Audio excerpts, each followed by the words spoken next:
మీ మోకాల నొప్పులకు ఎటువంటి సర్జరీ లేకుండా ఎపియాన్ పెయిన్ క్లినిక్ అందిస్తున్న అత్యాధునిక చికిత్స.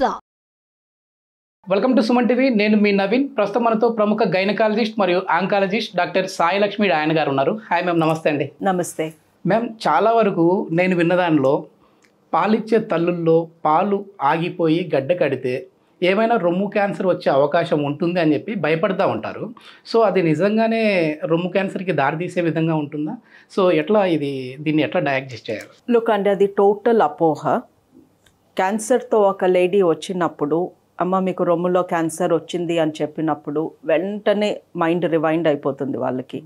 అప్పుడెప్పుడో మా పిల్లలు పుట్టినప్పుడు పాలగడ్డలు వచ్చినాయి, మా బేబీ సరిగా పాలు తాగలేదు, అందుకే నాకు ఇలా అయ్యింది అని వాళ్ళ మైండ్లో ఫిక్స్ అయిపోతారు.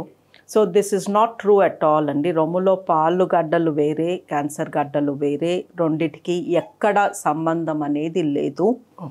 బట్ ఈ పాలగడ్డలు ఎందుకు తయారవుతాయి అంటే, పాలు తయారవుతున్నాయి, ఆ తయారైన పాలు బయటికి రావట్లేదు, ఎక్సెస్ పాలు గడ్డ కింద కట్టేస్తాయి.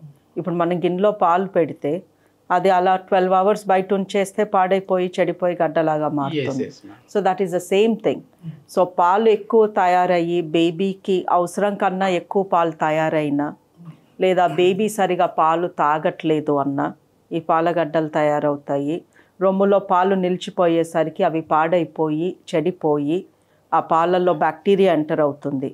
బ్రెస్ట్ ఫీడింగ్ మదర్స్ నిప్పుల పైన ఎప్పుడూ బ్యాక్టీరియా ఉంటుంది, బికాజ్ బేబీ నోరు పోతుంది కదా, నోట్లో నిండా బ్యాక్టీరియా ఉంటుంది. సో ఇన్ఫెక్షన్ వచ్చి అక్కడ గడ్డలాగా కడుతుంది. సో బ్రెస్ట్ ఫీడింగ్ మదర్స్ ఈ పాలగడ్డలు ఉంటే వాళ్ళకి బ్రెస్ట్లో ఇన్ఫెక్షన్ వచ్చే ఛాన్స్ ఎక్కువ ఉంటుంది. పోనీ ఇన్ఫెక్షన్ వచ్చింది కదా, పాలు నిలిచిపోయి ఇన్ఫెక్షన్ మూలంగా క్యాన్సర్ దారి తీసింది అంటే అలా జరగదు. లక్షణాలు ఎట్లా ఉంటాయి మ్యామ్? ఒకవేళ ఈ బ్రెస్ట్ క్యాన్సర్ ఉన్న వాళ్ళకి ఎట్లాంటి లక్షణాలు ఉంటాయి? బాడీలో వచ్చే చేంజెస్ ఏంటి? సెల్ఫ్ ఎగ్జామినేషన్ ఎట్లా ఉంటుందండి వాళ్ళకి? లుక్ అంటే బ్రెస్ట్ క్యాన్సర్తో మెయిన్గా చూసేది బ్రెస్ట్లో గడ్డ.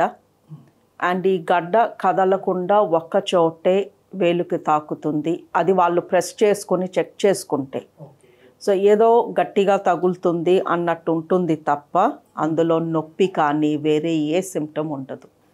సో రొమ్ములో ఏదో గట్టిగా తగులుతుంది, అది అటు ఇటు కదలట్లేదు, లేదా పీరియడ్ ముందు తగిలి పీరియడ్ వచ్చాక అది మాయమైపోయింది, అలా ఉండదు. ప్రతిరోజు ఎప్పుడు తాకినా అక్కడ ఏదో గట్టిగా తగులుతున్నట్టు ఉంటుంది, అది నెమ్మదిగా పెరుగుతుంటుంది.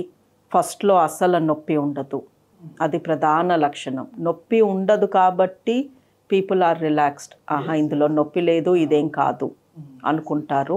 నొప్పి లేని గడ్డలు యూజువలీ క్యాన్సర్ గడ్డలు.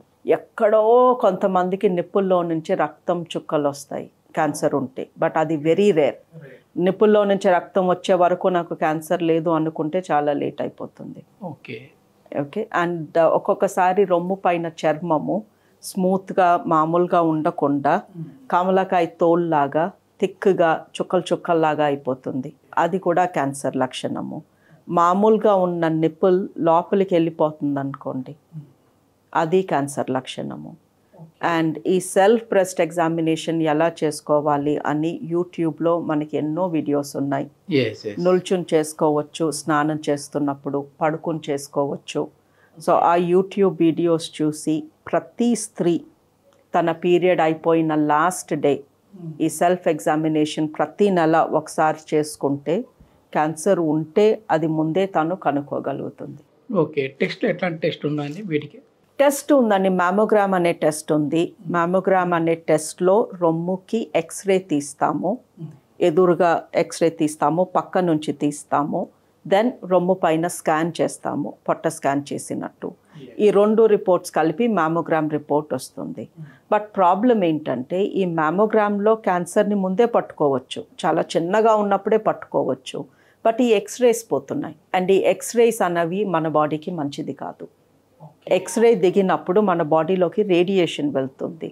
అలా మాటికి రేడియేషన్ వెళ్తే ఆ రేడియేషన్ మూలంగా మనకి క్యాన్సర్ రావచ్చు. ఒకవేళ క్యాన్సర్ ఉన్న వాళ్ళకి పెరిగే అవకాశం ఉంటుందా మ్యామ్? యూజువలీ క్యాన్సర్ ఉంది అంటే ఆల్రెడీ దాన్ని ఇంకా రేడియేషన్తో పెద్దగా పెరిగే ఛాన్సెస్ ఉండవు, అది ఎనీవే పెరుగుతూ ఉంటుంది. బట్ క్యాన్సర్ లేని వాళ్ళకి రేడియేషన్ పెడితే వాళ్ళకి క్యాన్సర్ వచ్చే ఛాన్స్ ఉంది రేడియేషన్ మూలంగా. అందుకే ఈ మ్యామోగ్రామ్ అనే టెస్ట్ 40 దాటితే కానీ చేయించుకోవద్దు అంటాము. ఓకే ఓకే అన్లెస్ మీ అమ్మకి కానీ అక్కకి కానీ ఆల్రెడీ బ్రెస్ట్ క్యాన్సర్ ఉంది అండ్ దేర్ఫోర్ మీ రిస్క్ ఎక్కువ. సో వీళ్ళు 40 వరకు మనం ఏం చేయకపోతే ఈ లోపు క్యాన్సర్ వచ్చేస్తుందేమో అన్న భయం ఉంటే తప్ప మామూలుగా ఫ్యామిలీ హిస్టరీ లేని లేడీస్ని 40 years దాటాక మ్యామోగ్రామ్ చేసుకోమంటాం. ఓకే, ఇది జెనెటికల్గా వచ్చేదా మ్యామ్, లేదంటే మామూలుగా మనం తీసుకునే ఫుడ్ హ్యాబిట్స్ వల్ల కావచ్చు, లేదంటే మన లైఫ్ స్టైల్ని బట్టి కావచ్చు వచ్చే విధంగా ఉంటుందా? లుక్ అండి, 90% బ్రెస్ట్ క్యాన్సర్ ఎందుకు వస్తుందో తెలీదు. ఓకే ఓకే, అందులో కొంతమందికి ఒబిసిటీ ఉంటుంది, లావుగా ఉంటారు. కొంతమంది పిల్లలకి పాలిచ్చి ఉండరు, కొంతమందికి పిల్లలు పుట్టకపోయి ఉండొచ్చు. సో పిల్లలు పుట్టని వాళ్ళకి, ప్రెగ్నెన్సీస్ రాని వాళ్ళకి, బ్రెస్ట్ ఫీడింగ్ చెయ్యని వాళ్ళకి బ్రెస్ట్ క్యాన్సర్ కొంచెం ఎక్కువ చూస్తాము. ఓకే, లావుగా ఉన్న వాళ్ళలో బ్రెస్ట్ క్యాన్సర్ ఎక్కువగా చూస్తాము. బట్ అలా అని సన్నగా ఉండి 4-5 పిల్లలు పుట్టి వాళ్ళందరికీ బ్రెస్ట్ ఫీడ్ చేసిన వాళ్ళల్లో కూడా బ్రెస్ట్ క్యాన్సర్ చూస్తున్నాము. బట్ 10% మట్టుకు బ్రెస్ట్ క్యాన్సర్ కేసెస్ 10%లో వాళ్ళ ఇంట్లో ఖచ్చితంగా ఎవరికో రొమ్ము క్యాన్సర్ లేదా అండాశయ ఓవరీ క్యాన్సర్ లేదా మగవాళ్ళలో పేగు cancer, lung cancer, prostate, pancreas వీటి లింక్ చూస్తాము. వీటిని వంశపారంపర్యంగా వచ్చే బ్రెస్ట్ క్యాన్సర్ అంటాము. ఇది యూజువలీ 45 లోపు వచ్చేస్తుంది అండ్ చిన్న ఏజ్లో వస్తుంది. ఓకే, అంటే ఏ ఏజ్ వాళ్ళకి మ్యామ్ మెయిన్గా ఇది అటాక్ అయ్యేది రొమ్ము క్యాన్సర్ అనేది? రొమ్ము క్యాన్సర్ యూజువలీ 50 దాటాక చూస్తాము. బట్ ఎవరికైనా 45 లోపే వచ్చింది రొమ్ము క్యాన్సర్ అంటే వాళ్ళ ఇంట్లో ఇలాంటి జీన్ రన్ అవుతుంది, క్యాన్సర్ జీన్ అన్న డౌట్ మాకు స్ట్రాంగ్గా ఉంటుంది. ఓకే, ఏదైనా మనకి సర్జరీ అయినప్పుడు బయాప్సీ చేస్తుంటారు కదా ఒక పార్ట్కి, సో దాంట్లో ఏమైనా తెలుస్తుందా మ్యామ్, అంటే క్యాన్సర్ ఫ్యూచర్లో వచ్చే అవకాశం ఉందా లేదా అనేది బయాప్సీలో? లేదండి, బయాప్సీలో ఇది క్యాన్సరా కాదా, క్యాన్సర్ అయితే ఏ టైప్, బికాస్ క్యాన్సర్లో రకరకాల టైప్స్ ఉన్నాయి, అది తెలుస్తుంది తప్ప ఫ్యూచర్లో వచ్చే టైపా లేదా తెలీదు. బట్ రక్త పరీక్షలో, ఈ రక్త పరీక్ష హెరిడిటరీ క్యాన్సర్ జీన్ టెస్ట్ అనే రక్త పరీక్షలో మనకి తెలుస్తుంది వీళ్ళకి ఈ క్యాన్సర్ జస్ట్ బ్యాడ్ లక్ ఏదో రీజన్తో వచ్చిందా, వంశపారంపర్యంగా వీళ్ళకి క్యాన్సర్ వచ్చే లక్షణం ఉందా. సో అది ఒక బ్లడ్ టెస్ట్లో తెలుస్తుంది. ఈ రొమ్ము క్యాన్సర్ వచ్చిన వాళ్ళలో చాలామంది భయపడిపోతూ ఉంటారు మ్యామ్. అంటే ఒకసారి క్యాన్సర్ అటాక్ అయింది అని అంటే మళ్ళీ తిరిగి కోలుకోవడం కష్టమేమో, అసలు మనం ప్రాణాలతో ఉంటామో లేదో అని కూడా భయపడుతుంటారు.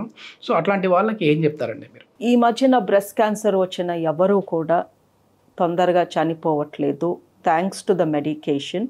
Surgery, radiation therapy, chemotherapy, immunotherapy, hormone therapy, బోల్డ్ అనే ఆప్షన్స్ ఉన్నాయి. సో క్యాన్సర్ అసలు ఏ టైప్, ఈ టైప్ క్యాన్సర్కి ఫస్ట్ ఏం చేయాలి, ఇవన్నీ కనుక్కునే ట్రీట్మెంట్ స్టార్ట్ చేస్తున్నాము. సో అందుకే రొమ్ము క్యాన్సర్ ఎవరికన్నా వచ్చినప్పుడు యూజువలీ టౌన్స్లో ఈ ప్రాక్టీస్ చూస్తాము. రొమ్ము క్యాన్సర్ అన్న డౌట్ రాగానే లేదా బయాప్సీలో రొమ్ము క్యాన్సర్ అని తెలవంగానే వెంటనే ఆపరేషన్కి వెళ్ళిపోతున్నారు. అది కరెక్ట్ కాదు. సో రొమ్ము క్యాన్సర్లో 2 మేజర్ రకాలు ఉంటాయి, type A and type B.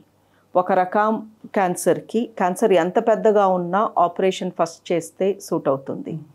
ఇంకొంతమందికి క్యాన్సర్ 1 centimeter ఉన్న, అంత చిన్నగా ఉన్నా కూడా ఫస్ట్ వాళ్ళకి కీమోథెరపీ ఇస్తే వాళ్ళు బెటర్గా నయం అవుతారు.